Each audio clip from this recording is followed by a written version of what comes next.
Amados, vamos nos concentrar nessa palavra. Presta bastante atenção. Estamos em Lucas capítulo 15, versículo 4. Que homem dentre vós, tendo 100 ovelhas e perdendo uma delas, não deixa no deserto as 99 e não vai após a perdida até que a venha achá-la, e achando-a, põe sobre os seus ombros, cheio de júbilo, de alegria, e chegando à sua casa, convoca os amigos e vizinhos, dizendo-lhes: alegrai-vos comigo, porque já achei a minha ovelha perdida. Versículo 7. Digo-vos que assim haverá alegria no céu por um pecador que se arrepende, mais do que por 99 justos que não necessitam de arrependimento. Glória a Deus. Então Deus nos enxerga como ovelhas, ovelhas do seu pasto. Quando a gente para ler as Escrituras, você sabe que no início de tudo, Deus só tinha uma ovelha. E Deus construiu para essa única ovelha um pasto lindo, belíssimo, com toda sorte de frutas comestíveis, com paisagens mais lindas e mais belas do que as outras. Um pasto sem perigo, sem lobos, sem criaturas selvagens. Todas as criaturas que viviam naquele pasto abençoado eram domesticadas, de maneira que aquela ovelhinha que Deus colocou ali, ela podia passear com os leões, ela podia se deitar ao lado do lobo, nada aconteceria com aquela ovelha, ninguém podia tocar naquela ovelhinha de Deus. O nome dela era Adão. Adão foi a primeira ovelha de Deus. O próprio Deus descia dos céus toda tarde para conversar com aquela ovelha. E ele perguntava: e aí, Adão, como é que foi seu dia? O que você fez hoje? Você está se acostumando com esse pasto, com esse paraíso? Você está gostando daqui, Adão? Toda noite, no entardecer, Deus descia e falava pessoalmente com Adão. Cuidava daquela ovelha com todo carinho, com todo amor. Só que aquela ovelha começou a se sentir sozinha, porque ele ia vendo as manadas todas juntas, ele ia vendo os pássaros juntos, ele ia vendo os bichos juntos. Ele começou a pensar: eu preciso ter alguém também, estou me sentindo sozinho. E a ovelha tem a necessidade de estar em bando. A ovelha não é acostumada a ficar sozinha. A ovelha precisa estar em grupo. Então Deus, vendo a carência de Adão, lhe faz uma moça. Ele cria uma mulher da sua costela e põe o nome daquela segunda ovelha de Eva. E ele coloca os dois ali naquele jardim belíssimo, maravilhoso. E Deus agora só tem 2 ovelhas no seu rebanho. Não era um rebanho difícil de se pastorear, não era um rebanho difícil de se cuidar. Era um rebanho de só 2 ovelhas. Deus é o pastor. Ele mesmo fundou o pasto, criou o pasto, que é o jardim do Éden. E ele é o pastor de apenas 2 ovelhas. Ele tem que cuidar só desses 2. Dá a eles carinho, proteção, orientação, dá a eles alimento. Porém, conta a Escritura, e você já sabe disso, que lá do céu, lá do alto, Deus olhando para o seu pasto, porque Deus nunca perdeu Adão e Eva de vista, Deus nunca virou as costas para o jardim do Éden. Deus percebe um animal se rastejando na direção deles dois. E Deus percebe que aquele animal não é só um animal. Deus entende que dentro daquele invólucro de serpente, dentro daquele animal existe um outro ser. Um ser que é muito antigo e é mais antigo do que a própria terra.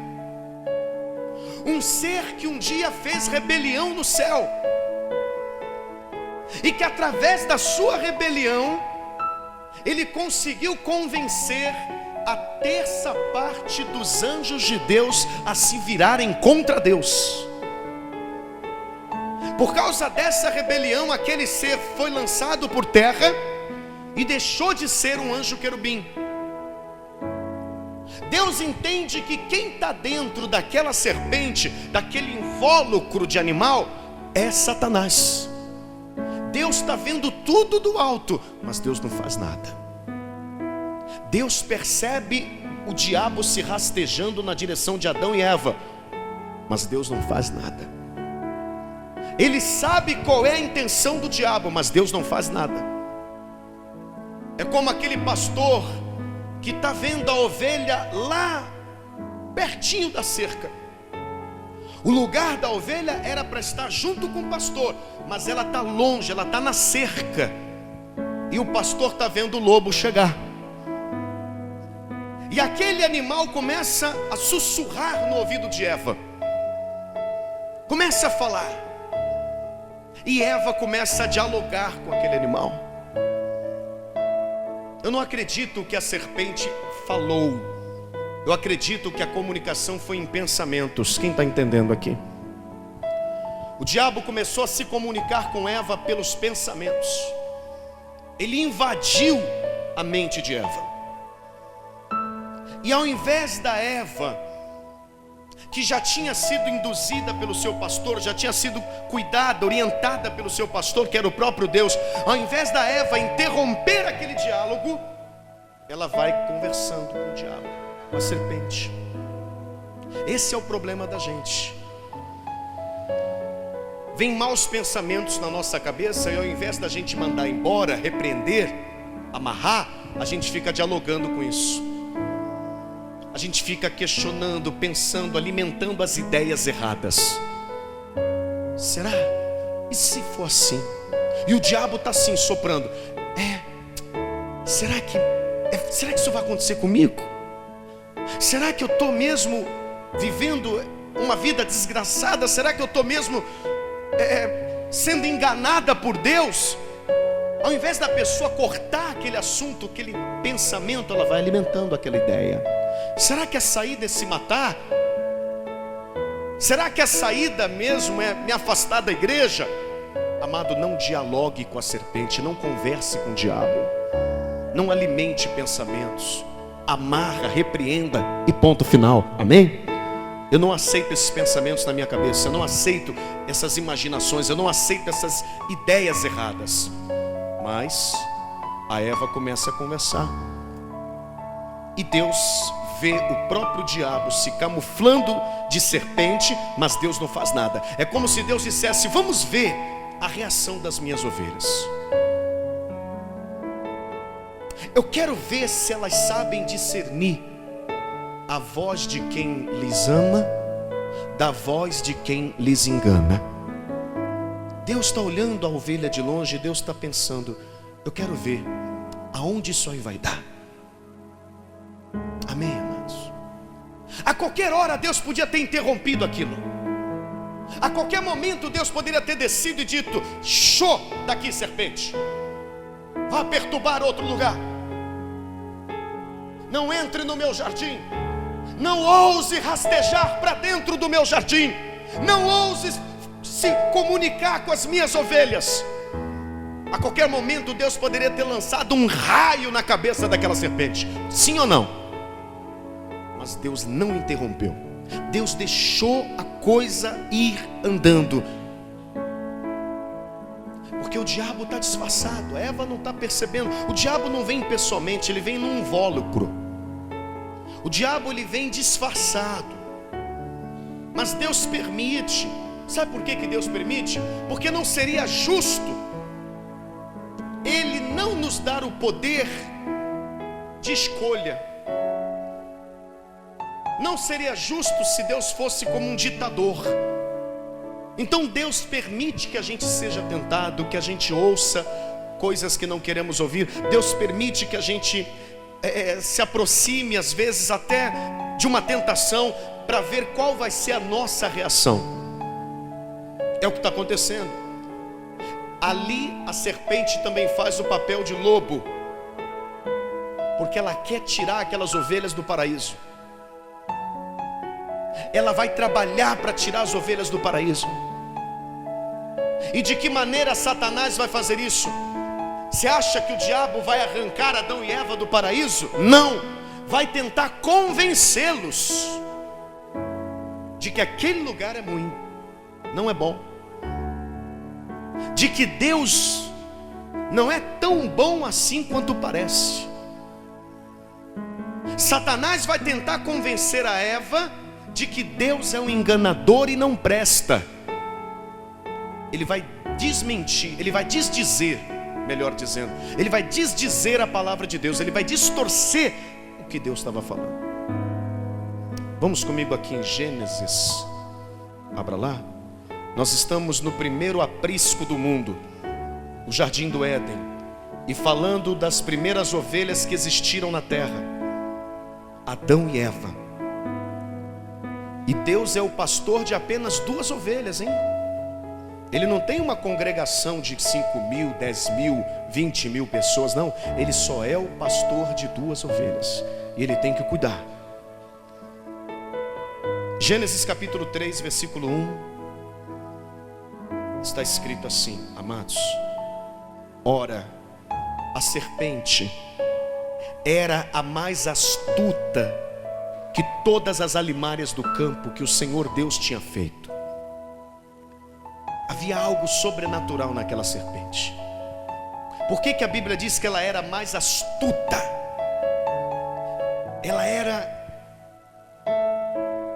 um animal, mas que não agia como animal. Havia algo incorporado nela. Ela tinha uma esperteza, uma astúcia, uma malandragem que outras serpentes não tinham. Então era uma serpente incorporada. E a Bíblia diz isso. Olha o que ela vai dizer: esta disse a mulher: é assim que Deus disse? Não comereis de toda a árvore do jardim? Já começa jogando um erro, porque Deus havia dito: de toda a árvore do jardim comerás livremente, só não comerás daquela que está no meio, porque aquela é minha.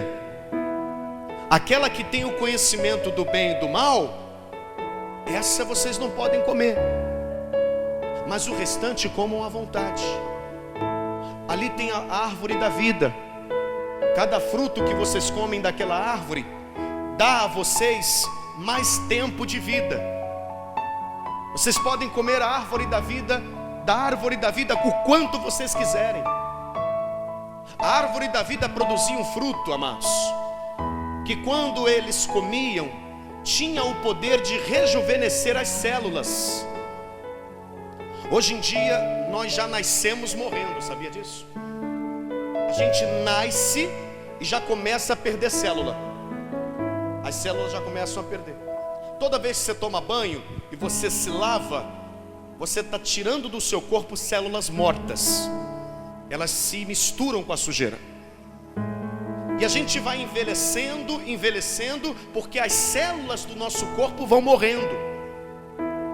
Então aquele fruto da árvore da vida que eles podiam comer, tinha alguma substância ali, que quando eles comiam, tinha o poder de rejuvenescer a célula. O rosto não ficava enrugado, o cabelo branco não existia. Quem queria comer desse fruto, levanta a mão. Sem precisar botar Avon, né, no rosto, Jequiti. Eles estão correndo atrás desse fruto, mas não acham. Desse eles podiam comer. Mas olha só a astúcia da serpente, gente. Presta atenção. Olha o que o diabo está dizendo. É assim que Deus disse? Não comereis de toda a árvore do jardim? Já começa a jogar uma dúvida. Deus não disse nada disso. Deus disse que eles podiam comer de toda a árvore. Mas olha o diabo distorcendo. Ah, então Deus falou que vocês não podem comer fruta nenhuma?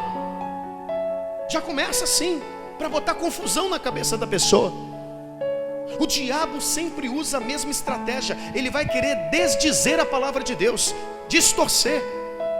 Aí a Eva corrige a serpente. Olha só. E disse a mulher à serpente: não. Do fruto das árvores do jardim comeremos. Mas do fruto da árvore que está no meio do jardim, disse Deus: não comereis dele, nem dele tocareis, para que não morrais. Olha, não é que a gente não vai poder comer de nenhum fruto. Pelo contrário, a gente pode comer de qualquer fruto. Somente aquela do conhecimento do bem e do mal é que nos foi proibido. Essa a gente não pode. Então a serpente disse à mulher: certamente não morrereis. Já começou chamando Deus de mentiroso. Deus mentiu para você, boba, ingênua. Como assim mentiu para mim? Deus mentiu, você não vai morrer coisa nenhuma. Certamente não morrereis. Ele te enganou, mulher. E Deus está vendo esse assunto. Deus está olhando e está ouvindo. Você crê que Deus está em todo lugar? Mas Deus não interfere. Deus está olhando e está analisando. Deixa eu ver o que essa ovelha vai fazer. Deixa eu ver qual é a voz que pesa mais, a minha ou a da serpente. Porque Deus sabe. Atenção, porque Deus sabe. Foi a primeira coisa que Satanás falou para tentar induzir Eva ao erro. Deus sabe. Sabe aquela pessoa que chega até você e fala assim: bebe um pouquinho. Não bebo não. Ah, Deus sabe que você não quer errar, né? Vai lá, deita com aquela mulher. Não, mas eu sou casado. Ah, deixa, você não é homem não, é? Você não é homem não? Vai lá, rapaz. Deus sabe que você ama a sua esposa, rapaz. Mas não tem nada a ver, todo mundo faz. Conta uma mentirinha. Não posso. Não, Deus sabe. Que ser dizimista o quê? Que ser ofertante o quê? Deixa de ser bobo. Você está aí passando essa luta. Olha, Deus sabe que você não pode dar. Fala para quem está do teu lado: vigia, hein? Fala: Deus sabe. Foi a primeira coisa que o diabo fez para tentar fazer a Eva cair. Vigia com esse Deus sabe. Olha lá. Deus sabe que no dia em que dele comerdes, se abrirão os vossos olhos e sereis como Deus, sabendo do bem e do mal. Sabe o que a serpente quis dizer aqui? Deixa de ser boba. Deus não quer concorrência. Ele sabe que se vocês comerem daquela fruta, vocês vão ser iguais a Ele. Vocês vão ter o poder que Ele tem, a onisciência que Ele tem, a onipresença que Ele tem. Vocês serão como Deus. Vocês serão deuses. Sabe por que Deus proibiu vocês de comer? Porque Ele não quer concorrência. Ele quer mandar em vocês. Ele quer ser o Senhor de vocês. Ele não quer deixar vocês livres, não. Ele quer que vocês sejam escravos dele pelo resto da vida. Ele não quer concorrência. Ele não quer outros deuses. É por isso que Ele fez isso. O diabo está aqui, e Deus está sabendo de tudo, mas não fala nada. Aí a Eva começa a cair na lábia. De fato, tem sentido, né? Será que ele seria capaz de fazer isso? É claro! Então ele não se enganou? Sim. Então ele não é bonzinho, não? Que bonzinho, coisa nenhuma. Então o Adão também está sendo enganado. Então Deus não presta, Deus não vale nada, né? Porque Ele não quer concorrência. É assim que o diabo age, distorcendo Deus. Nada a ver. Aí ela corre para o Adão e ela diz: toma, meu amor, come. Come. A serpente me disse, já sei de tudo. Estou sabendo de coisas aí que você nem sabe. Esse Deus aí que se mostra ser poderoso, santo, puro, ele não quer concorrência, Adão. A fruta é boa, dá entendimento, come. E ela não sabe que ela está caindo no engodo de Satanás. O diabo vai querer fazer isso, botar na sua cabeça que você está sendo enganada, iludida. Botar na tua cabeça que a fé é uma falsidade, que ninguém crê em Deus, que tudo que aparece na igreja e na Bíblia não é verdade. O diabo vai querer colocar na tua cabeça desconfianças com Deus, desconfianças com a Bíblia, desconfianças com os homens e as mulheres de Deus. Você tem que abrir os olhos, amados. O diabo não quer que você ouça a palavra de Deus por causa disso. Conhecereis a verdade e a verdade vos libertará. Cada vez que você vem aqui na igreja, Jesus Cristo abre os teus olhos. Eva não precisava conhecer o bem e o mal, porque o bem ela já conhecia. Ela só conheceu o mal, ela só conheceu a desgraça, ela só conheceu a dor. O bem ela já conhecia. Quem está entendendo, diga glória a Deus. Amado, Deus não quer que você conheça o mal, a tragédia, a dor, o sofrimento, a humilhação, o inferno. Por isso que eu estou aqui para te dizer: não dá ouvidos ao que o diabo anda falando na tua mente ou usando a boca de alguém, porque Deus tem para você maravilhas extraordinárias para te revelar, e o diabo não vai conseguir tomar. Diga comigo: a minha mente está guardada. E ele vai tentar. E a Eva dá, o Adão come. Pronto. Os dois pecaram. Os dois se afastaram de Deus. E ali Deus perde a sua primeira ovelha, a Eva. E agora que ela está desgarrada, e ela não acredita em Deus, ela acreditou que Deus é falso, que Deus queria usá-la. Então ela não quer obedecer a Deus. E agora aquela ovelha que está desgarrada, a Eva, vai em busca de desgarrar outra ovelha. A primeira a se desgarrar do rebanho foi quem? A Eva. E ela agora vai atrás de desgarrar outra ovelha, que é o Adão. Tudo que um derrotado quer achar é outro derrotado para ficar junto com ele, para apoiar ele. Diga comigo: tudo que um derrotado quer achar, tudo que um desgarrado quer achar, é outros desgarrados para apoiar ele. É verdade. Tudo que um derrotado quer achar é outro derrotado para eles ficarem juntos. Quem aqui fez primeira série, segundo grau? Quem aqui estudou? Levanta a mão. Quem aqui já repetiu de ano? Levanta a mão. Eu não sei você, mas na minha época, quando os meus amiguinhos repetiam de ano, eles ficavam assim, ó. Aí olhava lá no quadro, né? Vamos ver quem passou, vamos ver quem passou. E o fulano passou, o ciclano passou, o Deltano passou. Eita, e eu, vamos ver, vamos. Eita, estou reprovado. Eita, não passei de ano não, vou ficar ano que vem.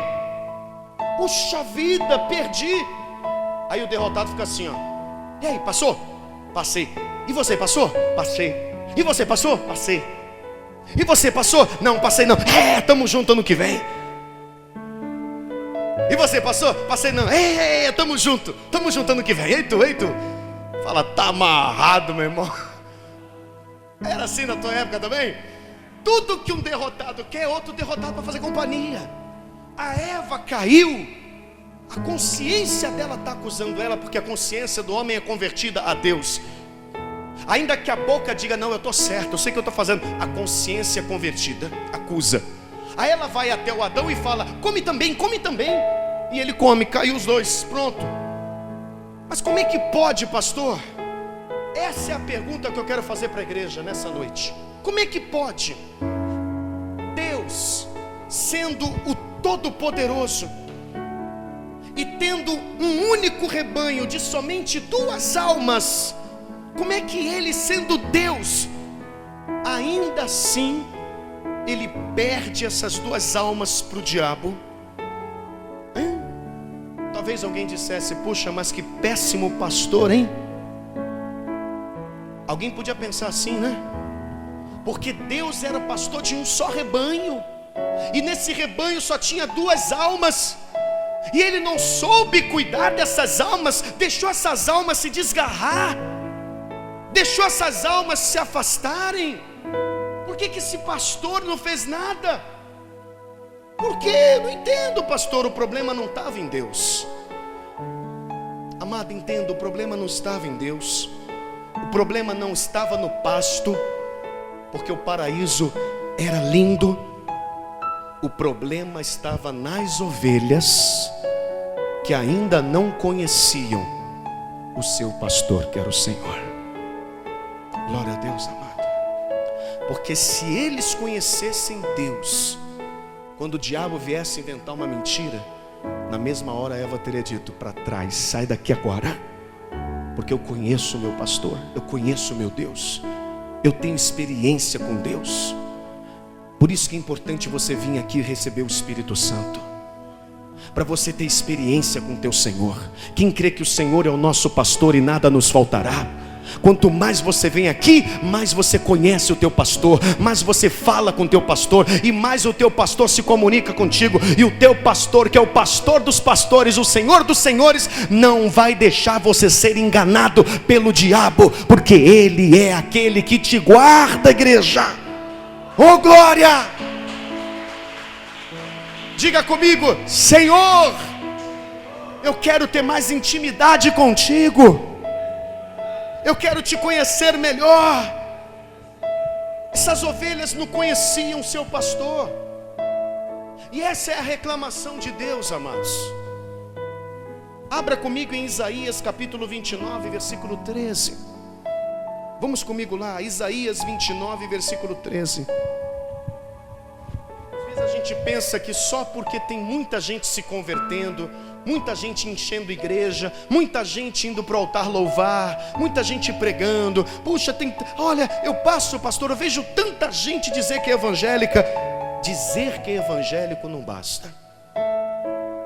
Olha o que está escrito em Isaías 29, versículo 13.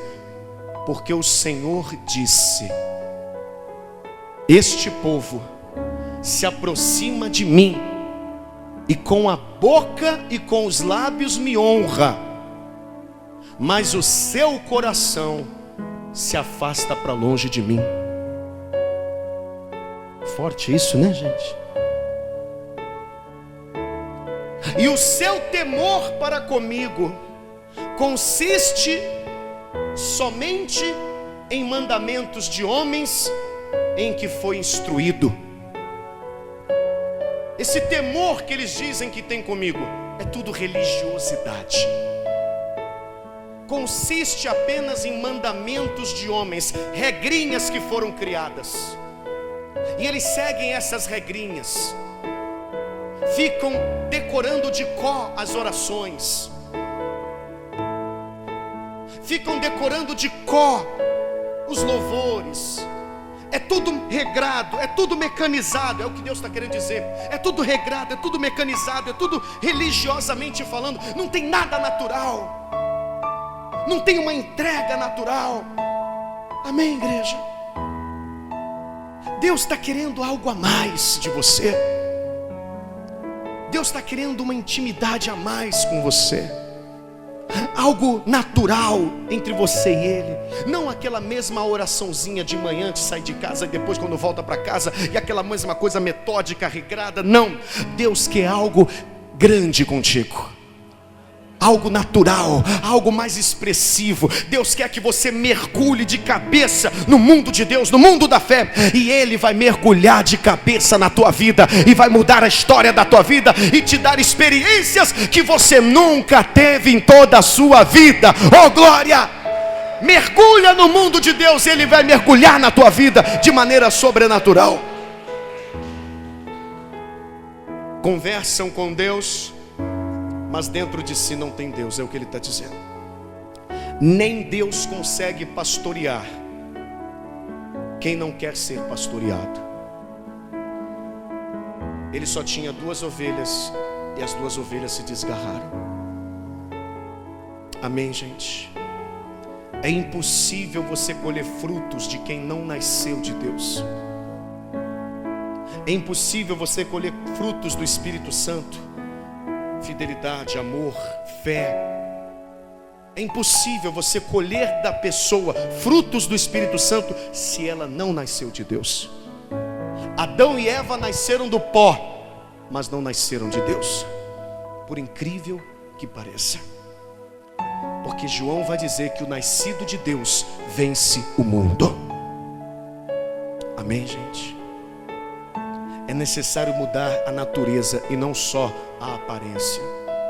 O que adianta, irmã, você vir para a igreja com uma Bíblia grande? O que adianta você vir para a igreja, com roupa de crente, com jeito de crente, falar como crente, a paz, irmão, tá amarrado, O que adianta fazer tudo isso? O que adianta mostrar uma aparência de crente, se por dentro você continua sendo aquela mesma mulher que você era no mundo? Xingando palavrão, nervosa, irada. O que adianta?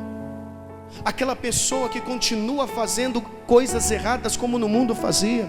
O que adianta você, homem, dizer que é de Deus e cantar louvores e adorar a Deus e pregar e se vestir como cristão, se por dentro você continua sendo esse mesmo homem que você era?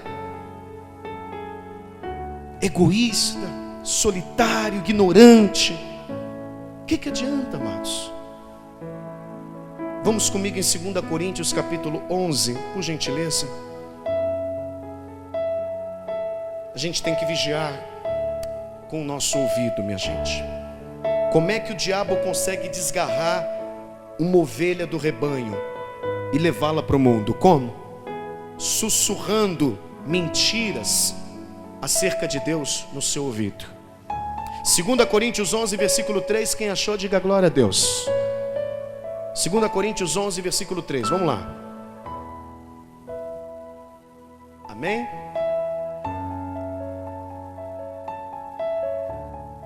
Mas temo, Paulo está aqui dizendo o seguinte: eu tenho medo, eu estou preocupado. Temo que assim como a serpente enganou a Eva com a sua astúcia, assim também sejam de alguma sorte corrompidos os vossos sentimentos, os vossos sentidos, os vossos sentimentos, e se apartem da simplicidade que há em Cristo. Paulo está dizendo: eu estou com medo do diabo corromper o teu sentimento, aquele sentimento de simplicidade, de confiança, de amor, aquele sentimento que você tem de carinho com Deus e com as coisas de Deus. Eu tenho medo do diabo corromper isso e fazer você enxergar maldade em tudo, e desconfiar de Deus e desconfiar da obra. Olha, eu tenho medo de que esse amor se torne ódio. Eu tenho medo de que essa dedicação se torne em desleixo. E é isso que o diabo tenta fazer. Esse Deus não te ama mais. O diabo vai ficar sussurrando no teu ouvido, e ele vai aproveitar a oportunidade que você estiver triste, quando você estiver abatida, quando você estiver lutando e a coisa não estiver acontecendo, quando você estiver trabalhando, o dinheiro não estiver entrando. É nessa hora que o diabo vai começar a falar: esse Deus não te ama, esse Deus te abandonou, esse Deus não quer mais te usar, esse Deus virou as costas para você. Feliz você era quando você estava lá no mundo, lá fora. Você não precisa mais ir para a igreja, você não precisa mais adorar a Deus. Mateus capítulo 9, versículo 35. Vamos lá, minha gente. A gente tem que vigiar, porque nós somos ovelhas do pasto do Senhor. Mateus 9, versículo 35, versículo 36. Jesus, ele faz um desabafo aqui. E percorria Jesus, pode ir lá no 35. E percorria Jesus todas as cidades e aldeias, ensinando nas sinagogas deles e pregando o evangelho do reino, e curando todas as enfermidades e moléstias entre o povo. Jesus fazia isso. Agora, olha o próximo versículo. E vendo a multidão, teve grande compaixão deles. Jesus teve compaixão da multidão. Por quê? Por causa das enfermidades que eles traziam? Não. Porque andavam desgarrados. Jesus teve compaixão deles porque eles andavam desgarrados. Não tinham paradeiro, não tinham direção, não tinham orientação de ninguém. Uma hora estavam aqui, outra hora estavam lá. Uma hora tinham Jesus, outra hora estavam no mundo. Andavam desgarrados. A ovelha desgarrada é exatamente assim. Vive perdida, não sabe para onde vai. Pula de uma igreja para outra, pula de uma igreja para outra. Está desgarrado. Vive sem rumo. Quem está entendendo, diga glória a Deus. A ovelha desgarrada nunca acha que está desgarrada. É orgulhosa. A ovelha desgarrada está sempre em dúvida. A ovelha desgarrada está sempre confusa, questionando, indagando. Jesus está dizendo: eu tenho compaixão desse povo. Por quê, mestre? Porque olha só, eles estão desgarrados. Não sabe se vai ou se fica. Não é aquela pessoa que tem uma fé definida. Glória a Deus, amado. Deus quer que você tenha uma fé definida.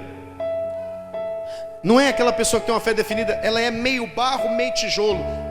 Não chove nem molha. Não sabe se vai ou se fica. Não sabe se converte ou se não converte. Se batiza ou não batiza. Ela está desgarrada, ela está desorientada. E Jesus está dizendo: eu tenho compaixão, porque andavam desgarrados e errantes, como ovelhas que não têm pastor. Assim vivem aquelas ovelhas. Amém? Se você deseja ser pastoreado por Jesus, pastoreada por Jesus, primeira coisa que você tem que reconhecer: eu estou desgarrado. Eu preciso estar no rebanho. Eu preciso estar mais perto de Jesus. Amém, amados? Eu preciso me aproximar. Se você ainda não tem essa consciência, poxa, meu Deus, eu estou perdido, Ele não vai vir te buscar. Porque Jesus veio para buscar o que foi perdido. Para isso se manifestou o Filho do Homem, para salvar e buscar o que se havia perdido. Mas se a pessoa não se considera perdida, como é que Deus vai buscar? Então a primeira coisa que uma ovelha desgarrada tem que ter consciência: eu estou longe de Deus. Amém, gente? O problema é que ela nunca acha que está perdida. Ela sempre acha que está certa. Está sempre andando em círculo. Está sempre em dúvidas, confusa, desorientada, procurando lugar para estar, mas nunca acha, porque são desgarrados. Eu quero ir com você rapidinho. Pega a palavra de Deus e, por gentileza, abra comigo aqui em João capítulo 10, e a gente vai encerrar aqui, amados. João 10. A gente vai encerrar aqui.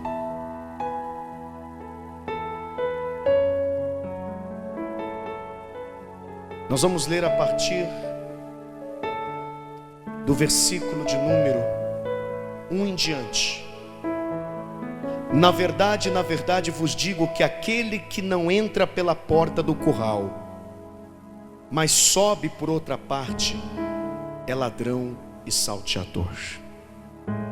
Aquele, porém, que entra pela porta é o pastor das ovelhas.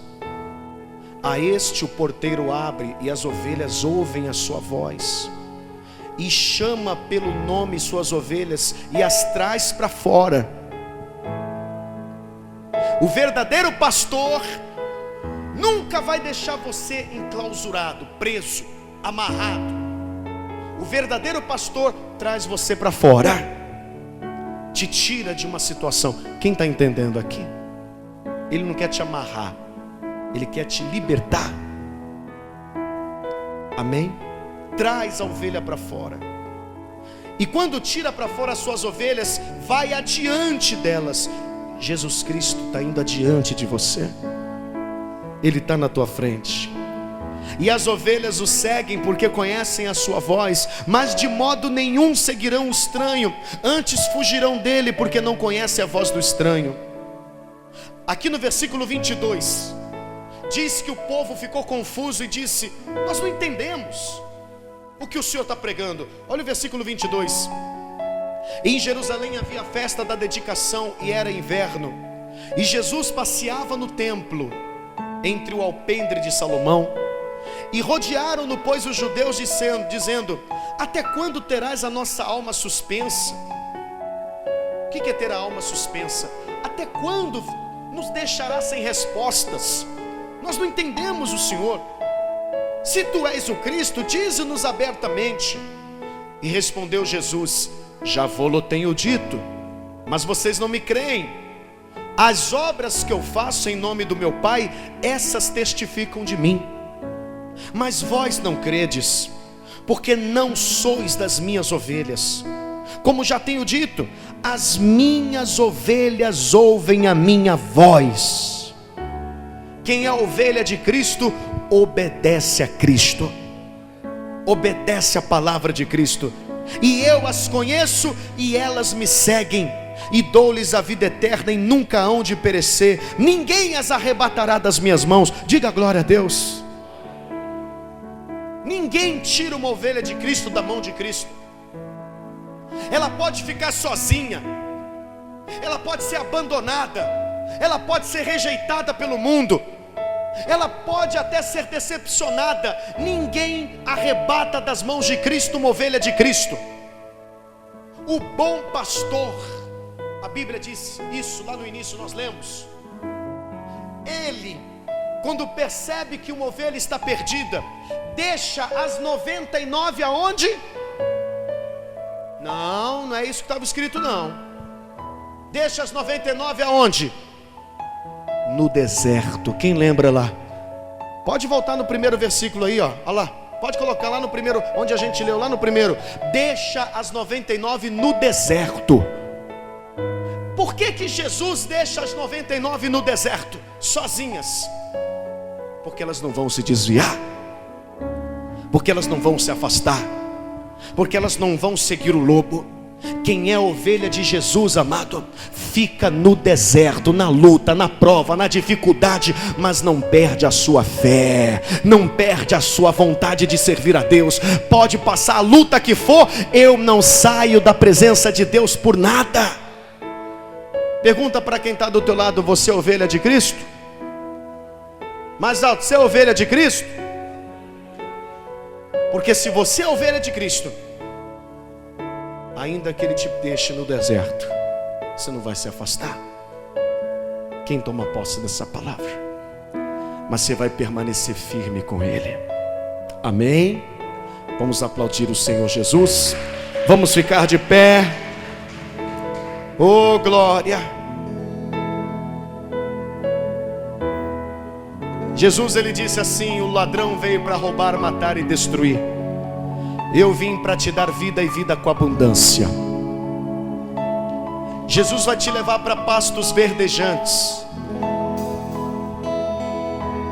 O Senhor é o meu pastor, nada me faltará. Quem quer ser ovelha, levanta a mão. Nada vai te faltar. Ele vai te conduzir para pastos secos, né? Verdejantes. Vai te fazer descansar junto às águas tranquilas. Quem quer ser ovelha do Senhor, coloque a mão sobre o seu coração, feche os seus olhos. Pense em Deus, amado. Eleve o teu pensamento ao Senhor. problema não estava no pastor, que era Deus. O problema não estava no pasto, que era o paraíso. O problema é que aquelas duas ovelhas de Deus, que se desgarraram, não conheciam o seu pastor. Você precisa conhecer o seu pastor. E o Senhor é o seu pastor. Nada te faltará. Feche os seus olhos e diga: Senhor meu Deus, Senhor meu Pai, eu quero ter mais intimidade com o Senhor. Porque se eu lhe conhecer de maneira certa, com profundidade, nenhuma serpente sussurrando no meu ouvido vai me tirar da tua presença. Diga: Pai amado, eu sei que o Senhor vê tudo e que eu não estou desprotegida, mas sou eu que tenho que me afastar do lobo e da serpente. Eu tenho que sair de perto da cerca e vir para mais perto do meu pastor. Sabe assim, eu quero que você imagine um rebanho agora. Imagine um rebanho.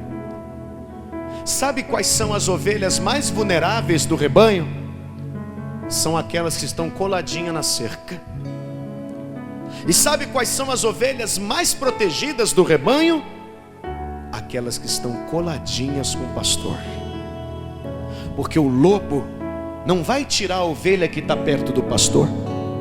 O lobo vai querer tirar a ovelha que está lá na cerca. É aquela que ele quer meter o dente e puxar. Será que você não está andando muito perto da cerca, minha irmã, meu irmão?